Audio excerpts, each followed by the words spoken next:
বেটাকে আজকে মেরে হাত পা ভেঙে দে, ভেঙে দে।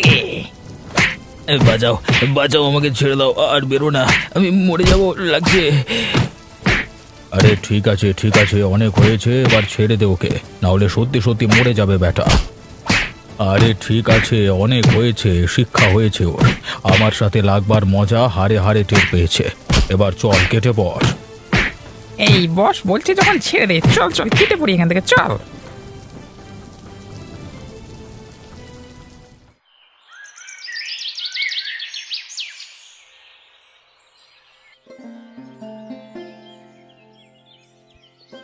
না, ভোরবেলা বেরোতে হবে, বেশি দেরি করলে আর ভালো সবজি পাওয়া যাবে না। আজকাল সবজির যা বাজার চলছে, বেশি দেরি করলে দরদাম করে কিনে পাশের হাট থেকে এনে নিমতলার হাটে দোকান লাগাতে অনেক দেরি হয়ে যাবে বাবা। আরে গোপালদা, এই গোপালদা, একবার তাড়াতাড়ি করে বেরো, এই জরুরি খবর দেওয়ার আছে একটা। আরে কি হয়েছে রে ভাই, এত সকাল সকাল? জানিস না আমি এখন দোকান লাগাতে যাচ্ছি। আরে সে তো তুমি রোজ যাও, আজকে যা ঝামেলা হয়ে গেছে না এদিকে। আরে তোদের রোজ কিছু না কিছু একটা ঝামেলা লেগেই থাকে না? এই সকালবেলায় তোরা ঝামেলার খবর শোনাতে এসে আমার যাওয়াটা দেরি করিয়ে দিচ্ছিস। বলি একদিন দেরিতে গেলে কি হবে শুনি? আরে সেই হিসেব যদি তুই বুঝতিস, সেই কোন দূরের হাট থেকে সবজি এনে এই হাটে লাগানো। বেশি দেরি করে কি আমি লোককে পচা সবজি খাওয়াবো নাকি? আরে সে তোমার রোজ দিনের গল্প, আজকের ব্যাপারটা অন্য, একটা বড় বিপদ হয়ে গেছে। আরে তাড়াতাড়ি বল দেখি শুনি কি বিপদ হয়েছে। আরে কালকে রাতে বর্ষার সময় নগেনদাকে রাস্তার ধারে রাগের বশে খুব মেরেছে, সে পড়ে আছে রাস্তার ধারে। আরে বলিস কি রে, এই খবরটা তুই আমাকে এতক্ষণে দিসনি? আশা থেকেই তো তুমি তোমার নিজের কাজের কথা বলছো, আরে আমার কথা শুনলে কই? আরে থাক কাজ আমার মাথায়, একটা লোকের বিপদ হয়েছে আর আমি যাব না। চল চল দেখি, তাড়াতাড়ি করে বের হই। হায় হায়, আমার কি সর্বনাশ হয়ে গেল গো। আমার ছেলেটাকে কে এমন করে মারলো? ওগো, কোন অপরাধে আমার এমন সাজা হলো গো?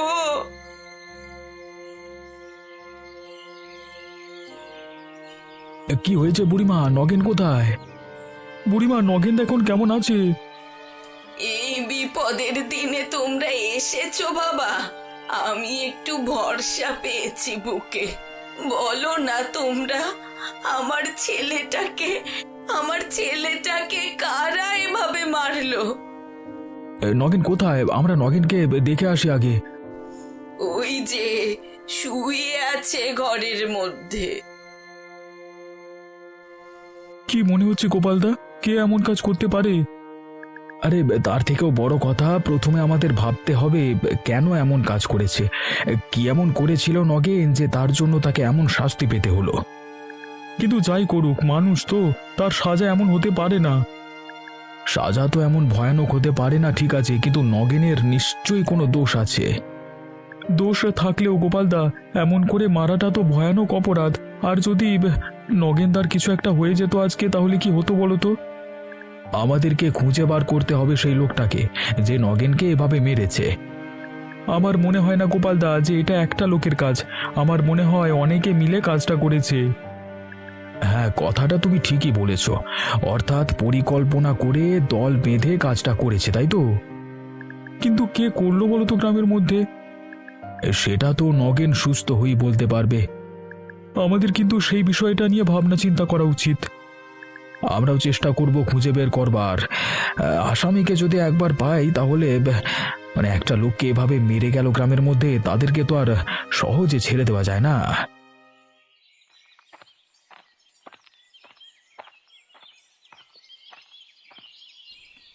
বাবু, বাবু আপনার দুধটা। হ্যাঁ হ্যাঁ দাও, তা গরম গরম এনেছো তো? হ্যাঁ বাবু, আপনি গরম দুধ পছন্দ করেন, তাই আমি গরম দুধই এনেছি। বাবু, একটা কথা বলার ছিল আপনাকে। কি হয়েছে, কি কথা বলবে? কিছু হয়েছে নাকি? হ্যাঁ, কালে রাতে গ্রামে একটা খুব খারাপ ঘটনা ঘটে গেছে, সেটাই আপনাকে বলার ছিল। গ্রামে ঘটনা ঘটে গেছে? আর সেই খোঁজ আমি জানি না, এমনটা তো হতে পারে না। তো কি ঘটেছে আমাকে বলো শুনি। গ্রামের নগেনদাকে রাতের বেলা অনেকগুলো লোক বোধহয় পিটিয়ে রেখে গেছে। তার অবস্থা খুব একটা ভালো না শুনে এলাম। কি বলছোটা কি? আমাদের নগেনকে? হ্যাঁ বাবু, আমাদের নগেনদাকে। সবাই তো বলছে কোনো পুরনো রাগ মেটানোর জন্য এমন কাজ কেউ বুঝি দল বেঁধে করেছে। খবরটা সত্যি তো আমি জানতাম না। এই বিষয়ে কিছুই যে আমার জানা নেই। তোমার কাছে শুনলাম, এখন দেখি কি করা যায়। একমাত্র আপনি চাইলেই কিছু একটা হতে পারে। একমাত্র আপনি এর বিহিত করতে পারেন বাবু। কি আর করব বলো, আমাদের কি আর করবার আছে? আপনি কি সত্যি জানেন না, নাকি জেনেও না জানার ভান করছেন? গ্রামে একটা ইঁদুর মরলেও খবর আপনার কাছে চলে আসে, আর এত বড় খবরটা আপনি জানতে পারলেন না? ব্যাপারটা কেমন যেন আরো সন্দেহজনক মনে হচ্ছে। ঠিক আছে, তুমি এখন যাও, আমি দেখছি ব্যাপারটা নিয়ে কি করা যায়। হ্যাঁ, দেখবেন কিন্তু বাবু। তুমি ভেবো না, আমার মনে হয় চোরের জাত ঠিকই আছে যারা মেরেছে।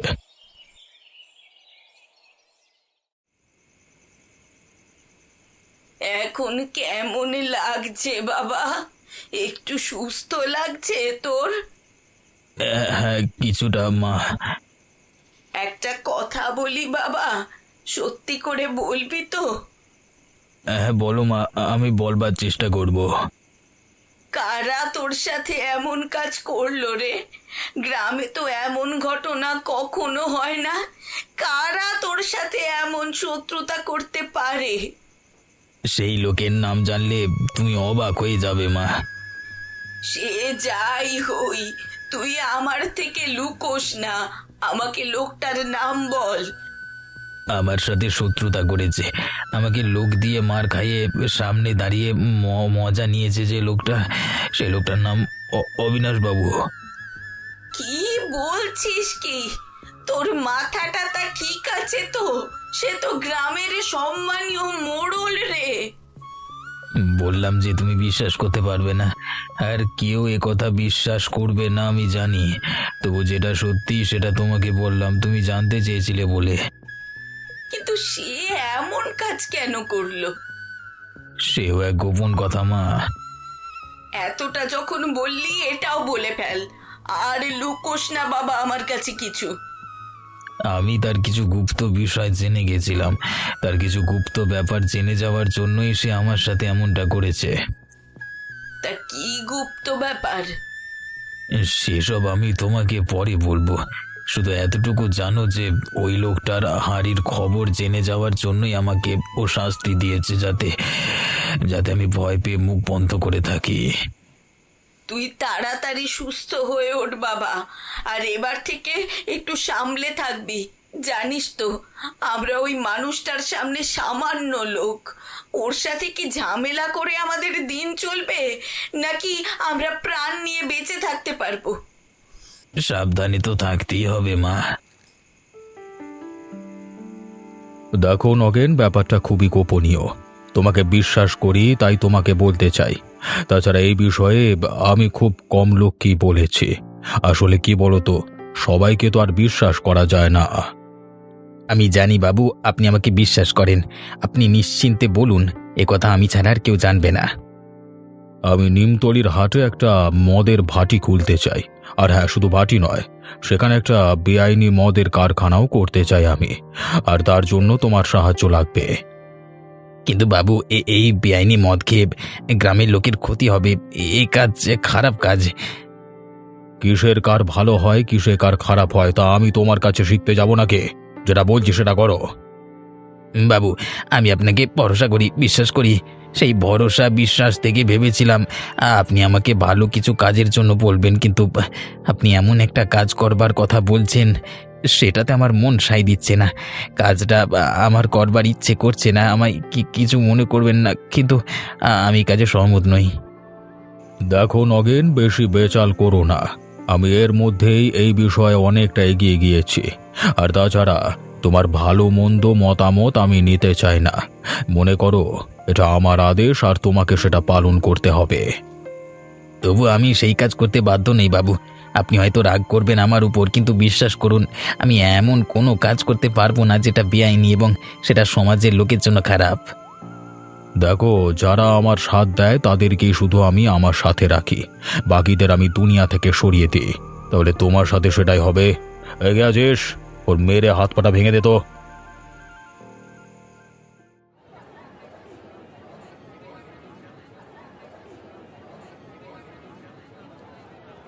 গোপাল, আজকে ভালো মাছ রেখেছো তো? হ্যাঁ বাবু, আপনাকে কি আর খারাপ মাছ দেবো বলুন? এটা কোন মাছটা নিয়ে যাবেন পছন্দ করুন তো। ওই যে সব থেকে বড় মাছটা দাও আমাকে। মাছ তো দিচ্ছি বাবু, কিন্তু একটা কথা ছিল আপনার সাথে। কি কথা বলো তো? কারা যেন নগেনকে সেদিন রাতে খুব মার মেরে গেছে, তাকে দেখে এলাম। অবস্থা খুব একটা ভালো নয়। যারাই মেরেছে ভালো করেনি বাবু, আপনি এর একটা বিহিত করুন। আরে ছাড়ো ছাড়ো, আমার মাছটা কত ওজন হয়েছে দেখো তো।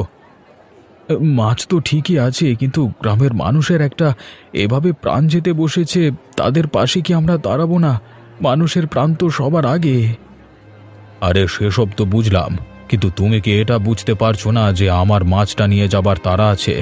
কোথায় কার কি হয়েছে সেটা নিয়ে সকাল সকাল আমার মাথা খারাপ করছো? বাবু, নগেন তো একসময় আপনার খুব কাছের লোক ছিল, আর সে আমাদের গ্রামের লোক। তাই আমি আপনাকে বলছি কথাগুলো বারবার আর কি। মানে আপনি ছাড়া এর বেশি তার কে করতে পারে বলুন? আপনি দয়া করুন। দেখো, বেশি জ্ঞান দিতে এসো না আমাকে।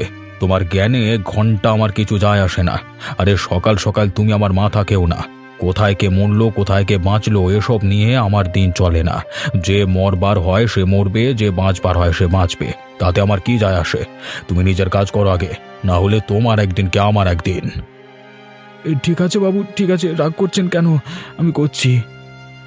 মাছ বিক্রি করে খাওয়া লোকের দরদ যেন একেবারে উতলে পড়ছে।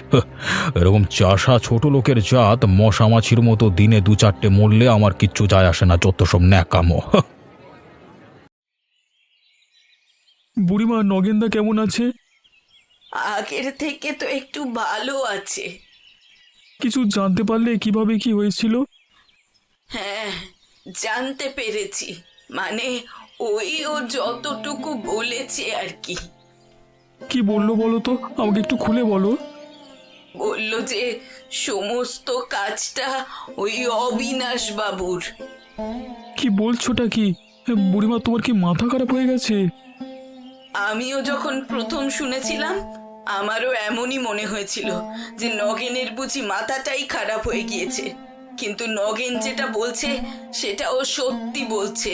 ওই অবিনাশ বাবুর কারবারের কোনো একটা গোপন বিষয় নগেন জানতে পেরে গিয়েছিল, আর তাতে নগেনের মত না থাকাতেই নগেনকে এমন শাস্তিটা দিল অবিনাশ বাবু। ব্যাপারটা আমার আর কিছু বুঝতে বাকি নেই বুড়িমা। তুমি আর নগেনদা দুজনে ঠিক কথাই বলেছো। কেন, কি বুঝেছো তুমি? আমার বউ নীলিমা যখন অবিনাশ বাবুকে কথাগুলো বলতে যায়, তখন বাচালের মতো ব্যবহার করে ওর সাথে। এমন ভান করে যেন কিছুই জানেই না। এখন বুঝতে পারছি ওর সমস্তটাই নাটক ছিল। হ্যাঁ, ও যদি করে থাকে তাহলে কি আর স্বীকার করবে? তবে ভগবানের সামনে ওকে তো স্বীকার করতেই হবে। ওপরওয়ালার বিচার এড়িয়েও যাবে কোথায়? সে যত বড়ই গ্রামের মাথা হোক, একটা ব্যবস্থা করতে হবেই আমাদের। শাস্তি ওকে পেতেই হবে। হ্যাঁ, সে যাই হোক, এত বড় একটা অপরাধের শাস্তি ওকে না দিয়ে ছাড়া যায় না। আর যদি আমরা ওকে ছেড়ে দিই, কালকে আরো বড় ঘটনা ঘটাবে। আমরা এই অবিচার কিছুতেই সহ্য করব না। ওকে শাস্তি না দিতে পারলে আর উচিত শিক্ষা না দিতে পারলে আমারও শান্তি নেই। জানো তো, আমি অবিনাশ বাবুকে আজকে বলতে গেলাম নগেনদার বিষয়টা, কিছু পাত্তাই দিল না। এমনভাবে এড়িয়ে গেল যেন ব্যাপারটার কোনো গুরুত্বই নেই। বাজারে এসেছিলেন নাকি অবিনাশ বাবু? হ্যাঁ, সেখানেই আমি বলতে গেছিলাম ব্যাপারটা, উল্টে আমাকে ধমক দিয়ে চুপ করিয়ে দিল। ব্যাপারটা কি একটু সন্দেহজনক নয়? হ্যাঁ, এমন কিছু একটা ব্যাপার আছে যেটা আমাদের চোখে পড়ছে না। জিনিসটা আমার খুব খারাপ লাগছে। খারাপ তো বটেই। এক সময় ওই লোকটা অবিনাশবাবুর কত প্রিয় ছিল। হ্যাঁ, কি করেনি নগেন ওর জন্য। আর সেই অবিনাশ বাবুই কিনা এত কাছের লোকটার এরকম বিপদের দিনে একবার সামনে গিয়ে দাঁড়ালো না। মানুষ এইরকমই স্বার্থপর হয় বোধহয়। শুধু স্বার্থপরতা না, ভেতরে আর কিছু আছে সেটাই আমাকে ভাবাচ্ছে লতা। জিনিসটা আমারও অবিনাশবাবুর ব্যবহারে যে মনে হয়নি তেমনটা নয়, তবে আমি মুখের ওপর কিছু বলতে পারিনি। মানুষটা যে সোজা মানুষ নয়। তোমার ঠিক কি সন্দেহ হচ্ছে বলো তো? আমার মনে হচ্ছে এই সব কিছুর পিছনে ওই লোকটাই যুক্ত আছে। অবিনাশবাবুর একটা হাত আছে নগেনদার এই বিপদের পিছনে। তার মানে তুমি বলতে চাইছো অবিনাশবাবু সমস্তটা পরিকল্পনা করে করেছে? অসম্ভব তো কিছুই নয়। ধরো কোনো একটা বিষয় নিয়ে ঝামেলা হলো, আর তারপরেই। তোমার কথাটাকে একদম উড়িয়ে দেওয়া যাচ্ছে না লতা, তবে অপরাধ যেই করুক একদিন তাকে শাস্তি পেতেই হবে। হ্যাঁ, এই নৃশংসতার শাস্তি ভগবান তাকে ঠিক দেবেন।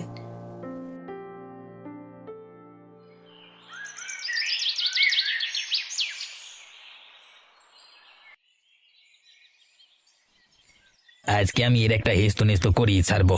অনেক হয়েছে, আর আমি ছাড়বো না ওকে। বাবা, তুই থাম। কোথায় যাচ্ছিস তুই এমন জোর করে উঠে? আমাকে আর আটকেও না মা। অনেক আমি শয়তানি সহ্য করেছি লোকটার। আর যদি আমি সবকিছু মেনে নিই তাহলে ও এমন কাজটা অন্য আরো লোকের সাথে করবার সুযোগ পাবে, আর আমি সেটা হতে দিতে পারি না। এর বদলা আমি নেবই নেব। সে ঠিক আছে, সে নয় পরে হবে, কিন্তু এখনো তোর মুখ চোখ ফুলে আছে। তোর আরো বিশ্রাম নেওয়া প্রয়োজন। কিন্তু ওই লোকটার সাথে যতক্ষণ আমি শেষ বোঝাপড়া করতে পারছি ততক্ষণ আমার মনে শান্তি নেই মা। তুই আমার কথা শোন, ওই লোকটার কাছে এখন ঘেঁষিস না। ওই লোকটা এখন বুনো সিংহের মতো হয়ে রয়েছে। এখন ওর কাছে যাওয়া বিপদের।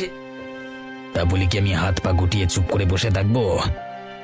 কিছু যদি করার থাকতো তাহলে তুই সেই রাতেই করতে পারতিস। ব্যাপারটা ভালো করে বোঝ।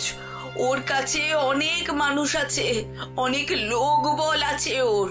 ওকে শায়েস্তা করা অতটা সহজ নয়। তাহলে তুমি বলে দাও মা, আমি কি করব? আমাদের শান্ত মাথায় ভাবনা চিন্তা করে বুদ্ধি করে এগোতে হবে। এখন তুই মাথা ঠান্ডা করে শান্ত হয়ে বস, আর নিজের শরীরটাকে আরো একটু ঠিক করে নে। ঠিক আছে, তোমার কথা আমি আপাতত শুনছি, কিন্তু এই অপমানের বদলা আমি যতক্ষণ না নিতে পারছি আমি শান্ত হয়ে থাকতে পারবো না কিছুতেই। বাবু, বাড়ি থেকে বেরোয় আসুন, আপনার সাথে আমার কথা আছে। হ্যাঁ, আর তো বাড়ির ভেতরে বসে থাকলে হয় না, আমাদের কথার উত্তর দিন। কি হয়েছে নাকি? নির্লজ্জের মতো সকাল সকাল আমার বাড়ির সামনে এসে হল্লা করছো কেন? হল্লা করব না, গ্রামের মধ্যে একটা এত বড় ঘটনা ঘটে গেল আর আপনি মুখ বুজে বসে আছেন। হল্লা করব না আমরা? কেন, কি এমন মহাভারত অশুদ্ধ হয়েছে যে আমাকে তোমাদের কাছে কথা শুনতে হবে? আপনার একটা এত বড় কাছের মানুষ আজকে এত বড় বিপদে, আপনি গ্রামের মোড়ল হয়ে, তার গুরুজন হয়ে একবার পাশে গিয়ে দাঁড়াননি। উল্টে আমরা যতবারই কথাগুলো বলবার চেষ্টা করেছি আপনি এড়িয়ে গেছেন। এর থেকে বড় মহাভারত আর কিসে অশুদ্ধ হয় অবিনাশবাবু? আমরা আস্তে আস্তে এটাই আলোচনা করছিলাম। আপনার এই নির্লজ্জতা তো আর মেনে নেওয়া যায় না। তার মানে এখন তোমাদের কাছে শিখতে হবে আমার কি করা উচিত আর কি না করা উচিত, তাই তো? মনুষ্যত্বের অভাব যদি কারোর মধ্যে থেকে থাকে তাহলে অবশ্যই তাকে শিখতে হবে বই কি। তোমরা কি জানো তোমরা বাড়ি বয়ে এসে আমাকে অপমান করছো? মান অপমান বোধ আপনার থাকলে একবার নগেনকে গিয়ে সাহায্য করতেন, এই বিপদের দিনে তার পাশে দাঁড়াতেন। আপনাকে আমরা ভালো মানুষ ভেবে সম্মান করতাম, সেই সম্মানের জায়গাটা আপনি খারাপ করেছেন। তোমাদের সাহস হলো কি করে আমার বাড়িতে এসে আমার মুখে মুখে কথা বলবার? আপনার ব্যবহারই আমাদের সাহস জুগিয়েছে। তোমরা জানো আমি তোমাদের সাথে কি করতে পারি? বলুন না, কি করতে পারেন? গ্রামের মোড়লকে অপমান করবার অপরাধে তোমাদের আমি গ্রাম থেকে তাড়িয়ে দিতে পারি। এমনিতে তো দুয়ানা জোটে না, গ্রাম থেকে তাড়িয়ে দিলে খাবে কি শুনি? শুনুন, আপনি আপনার এই ভয় দেখানো আপনার কাছে রাখুন। আপনাকে দেখে আমরা আর ভয় পেতে চাই না। আপনার যা করবার আছে করে নিন বাবু, এবার আমরাও আমাদের যা করবার আছে সেটাই করব। চলি তাহলে। যাওয়ার আগে একটা কথা শুনে নাও কান খুলে। আমার নাম অবিনাশ মোড়ল। আমার পেছনে লেগে আজ পর্যন্ত কেউ সুখে শান্তিতে থাকতে পারিনি। তোমাদের যদি না আমি গ্রাম ছাড়া করতে পেরেছি তো আমার নামও এখন দূর হও এখান থেকে।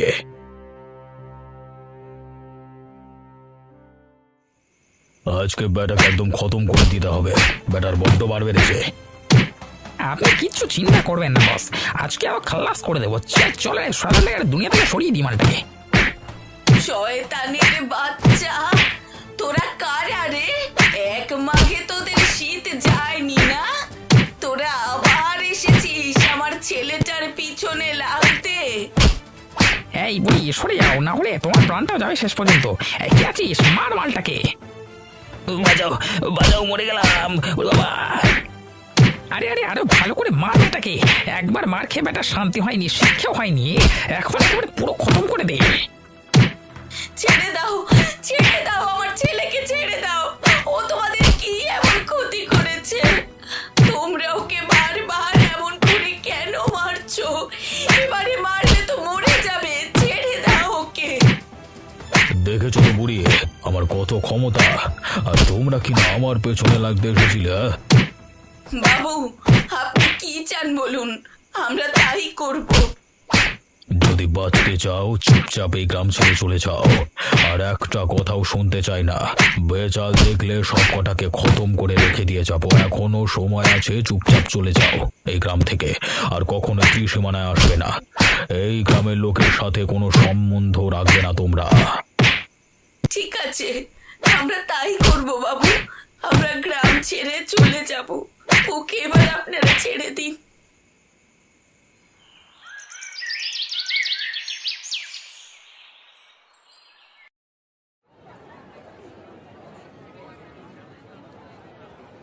মার বেটা শয়তানকে, মেরে একেবারে হাড়গোড় গুঁড়ো করে দে। মোড়ল সেজে বসেছিল এতদিন, নচ্চার বেটা। হ্যাঁ অনেক হয়েছে, আর এই ব্যাটার জোর জুলুম আমরা মানবো না। যত সহ্য করি ব্যাটারা তত অত্যাচার করে। অনেক হয়েছে, এবার শাস্তির প্রয়োজন। আমাদের পেটের ভাত মেরে বলে কিনা বাজারের জায়গায় মদের কারখানা খুলবে। আমাকে ছেড়ে দাও তোমরা, আবার ভুলে গেছি আমি কখনো এমন কাজ করব না। আমি তোমাদের পেটে লাথি মেরে আর কখনো মদের কারবার করবার চেষ্টা করব না। আবার ভুল হয়ে গেছে, ভুল বুঝতে পেরেছি, ক্ষমা করে দাও। তাহলে নগেনের উপর অত্যাচারটা? উচিত কথা বলবার জন্য নগেনকে যে আপনি মেরে আত্মহত্যা করে দিয়েছিলেন, তার শাস্তিটা? আবার যা সহায় সম্বল আছে এবার থেকে সব তোদের। আবার শুধু প্রাণটা ছেড়ে দাও। আমি নগেনকে তার বদলে মোটা টাকা দেবো। আমি নিজে গিয়ে ওর হাত পা ধরে ক্ষমা চেয়ে নেবো। আবার প্রাণটা তোমরা ছেড়ে দাও। এবার ব্যাটার উচিত শিক্ষা হচ্ছে। এই না হলে কর্মফল। এটা ভাবো তো যে গ্রামের মোড়ল বলে যা খুশি তাই করবে। এভাবেই অত্যাচারীর সাজা হবে কালে কালে। গোপালদা, রতনদা, তোমাদের জন্য আমরা সাহস ফিরে পেয়েছি। তোমাদেরকে অসংখ্য ধন্যবাদ দাদা।